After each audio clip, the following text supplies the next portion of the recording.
The Beyond the Fame podcast is sponsored by the Hollywood Casino at Charlestown Races in West Virginia. Upcoming featured entertainment includes Skillet on March 14th and Jonathan Van Ness on March 21st. Details and tickets at HollywoodCasinoCharlestown.com. Must be 21 to enter the casino floor and attend a show. Gambling problem? Call 1-800-GAMBLER. And this month's programming is also brought to you by Signature Theater, presenting Safety Not Guaranteed. Get ready to go back in time with this indie rock musical adventure. If you could go back and change your story, would you? The show runs March 3rd through April 12th. Buy tickets now at sigtheater.org.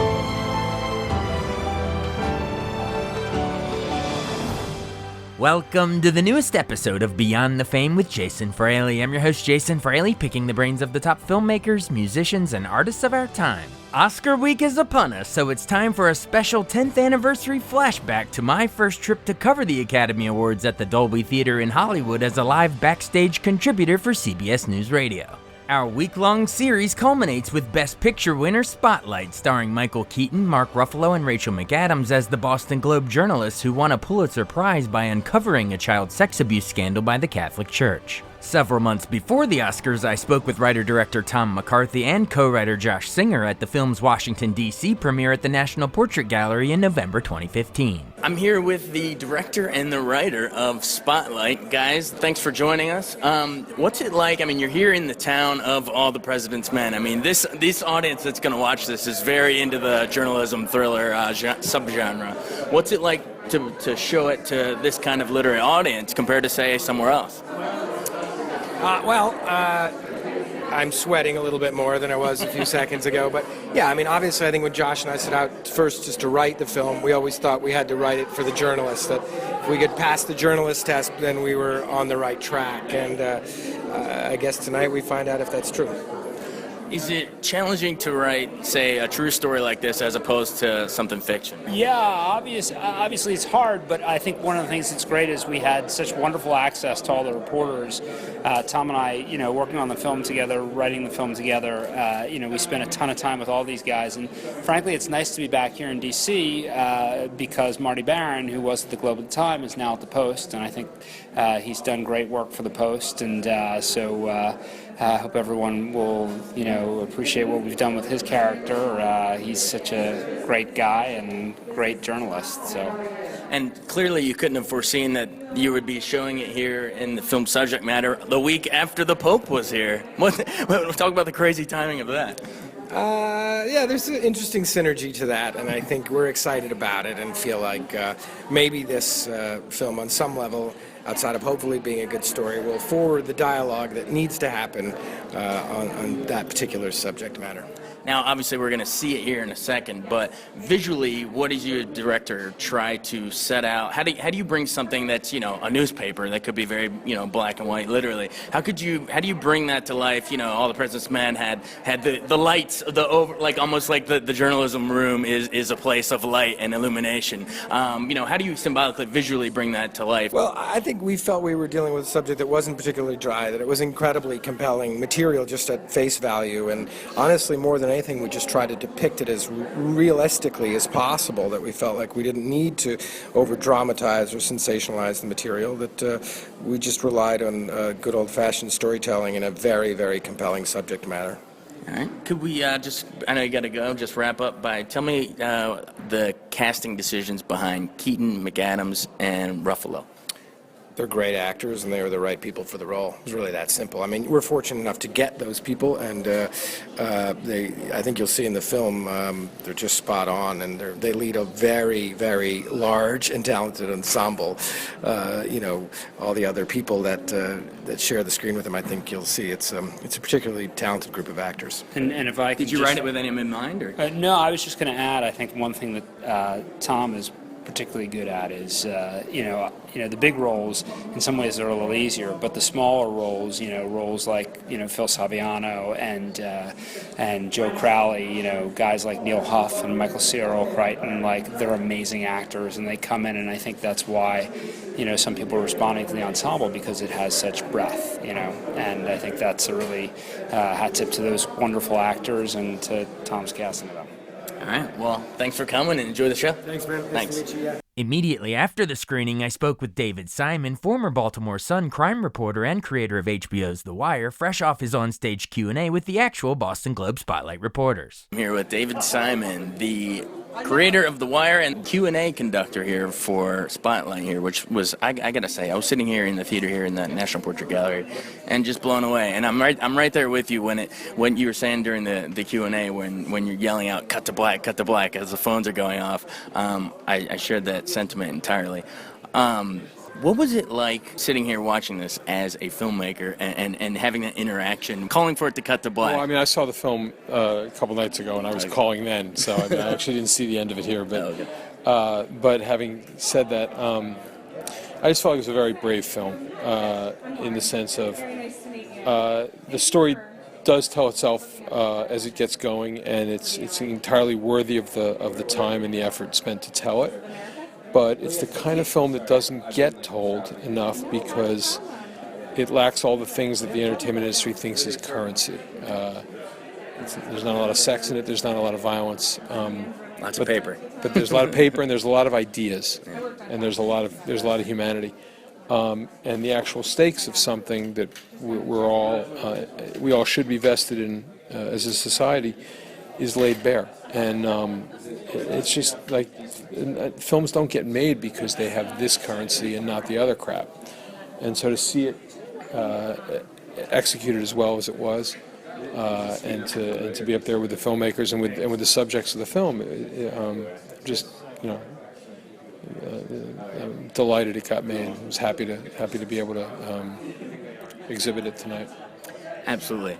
And a big point you made here that I thought was a crucial point that you made and a crucial point of the movie too is the idea of how the journalist could have stopped, but the editor's saying hold on it, and there's a bigger fish to fry. There's a bigger fish to fry. And in a way, The Wire was like that too. I mean, you start on a lower level and you expose it out. But we're in entertainment, and that's our job is to be playing for the last 20 minutes of film. You're making a film, you want the whole thing to hold together. Journalism doesn't always get those opportunities. Sometimes the story has to go. Sometimes you go on less than perfect information. You try to get it right. You try never to get it wrong. But you may get it incomplete. It's the first draft of whatever you're trying to explain to people. But I guess my question is more the courage of a screenwriter and the skill it takes to craft something where it's rather than a small sliver, but that you're tackling the institutionalized corruption of something. It's just it's a different target. You need more time. It has to be long form. In the same way, I guess, to follow your analogy, that this was long form journalism. This was a long-term investigative project by a group of reporters. I very much admired the restraint and the care that they showed, and the delicacy of reporting. Reporting, to me, was, as Mencken said, it was the life of kings when it was done well. And it may not have always ended as well, and not every story was gold, and sometimes you wasted your time, and sometimes you spun your wheels. But it was never not fun, and it never felt purposeless in the way that sometimes being in the entertainment industry is. Like I said, watching it, it was kind of like porn for me. It was nostalgic porn. Yeah, absolutely. And we'll just wrap up. So I know Sure.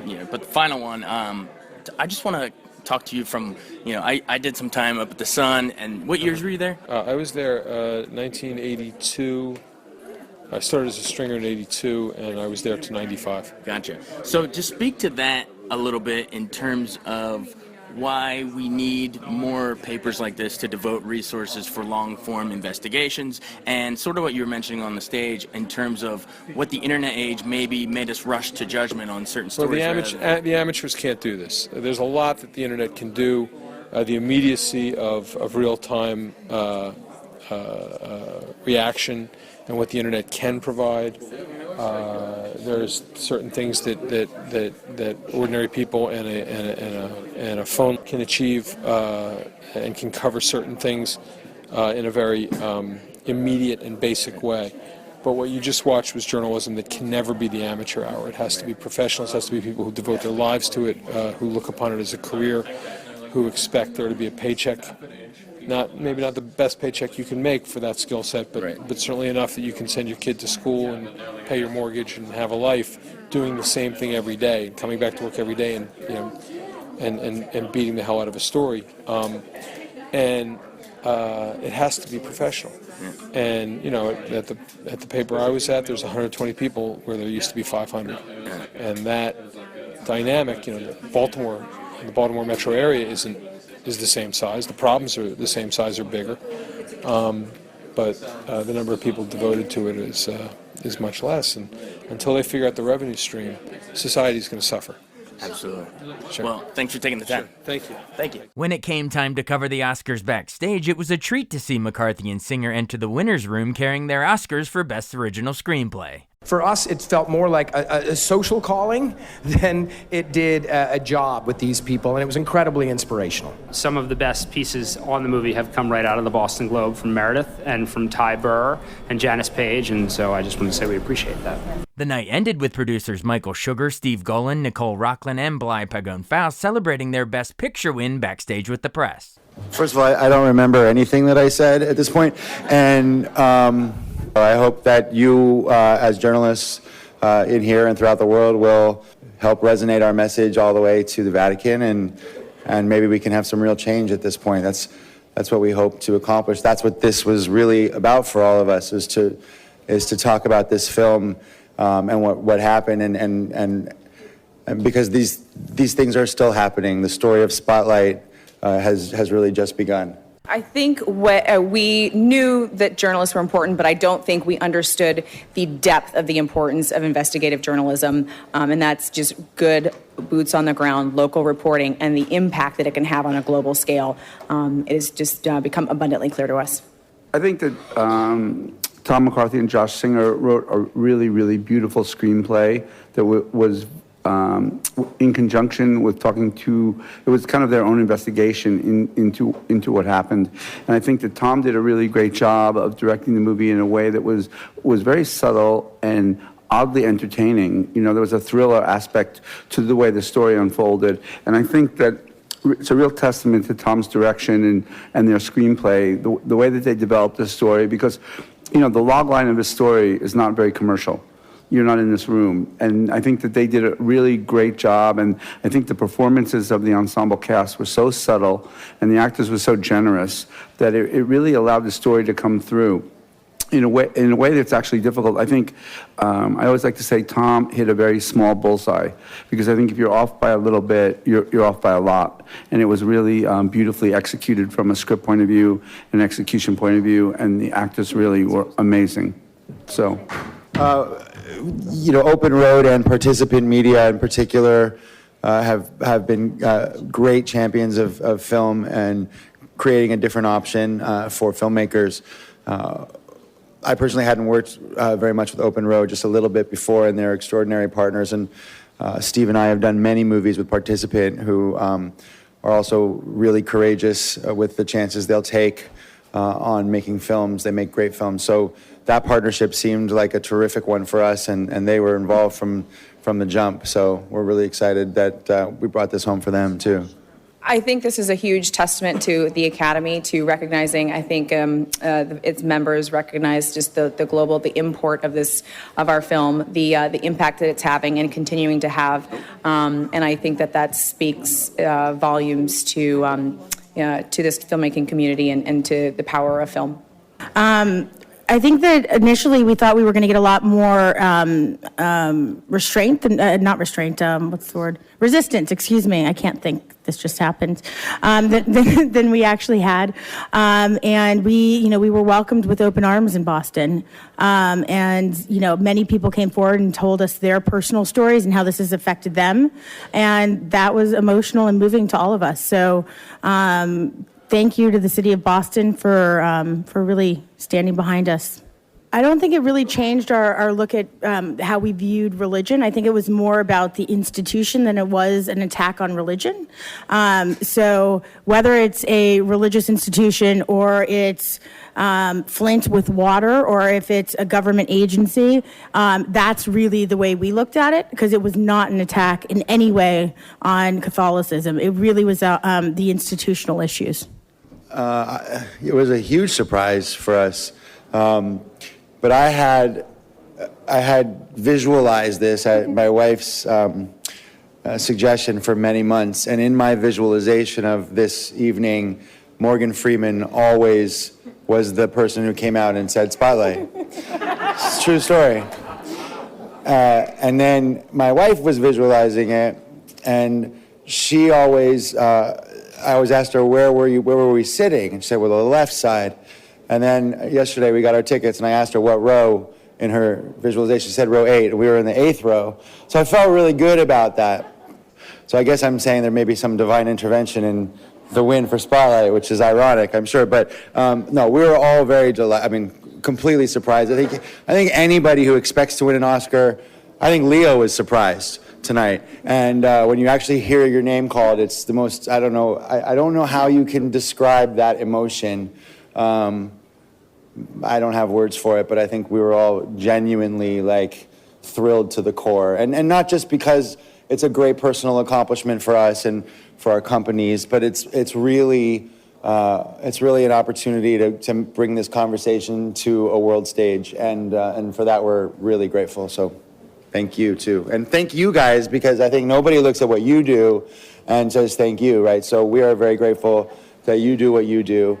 And we're also sorry that it took us so long to get here. I'm going to just say one other thing. It was also really meaningful to us because we had all of our reporters and a survivor in the audience tonight. So it really was personal. So thank you guys very much.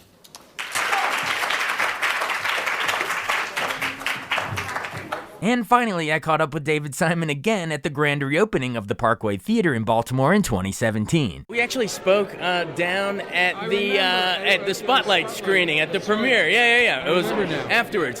So that went on to win Best Picture. It did pretty well for itself. But here we are a year later, and now everyone's talking fake news. Certainly, if you were a journalist and you were having an existential crisis over the revenue stream and over all the losses that journalism had suffered, this last election cycle has proved the need for you. Now, whether or not that translates into a revenue stream is still a long, hard fight, because the problems are still the problems in terms of the product and where the money comes from now with the internet. But it's pretty apparent that the unaccredited, I'll say what I want and you figure out whether it's true or not version of the online news element is flawed. And that you actually need news organizations, you need people accredited, you need people accountable, you need the work to be sourced. And all the people who said it was going to be the amateur hour and everyone was going to be a citizen journalist, they kind of look like jerks right now, or they look like jerks or Russian bots, one of the two. So, awesome. Appreciate it.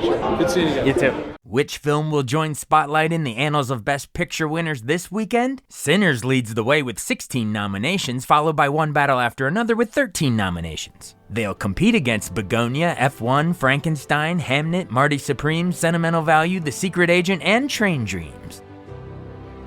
Thanks so much for listening to Beyond the Fame with Jason Fraley. Our theme music is Scott Buckley's Clarion. Remember to give us a 5-star rating if you like what you hear. We'll see you next time.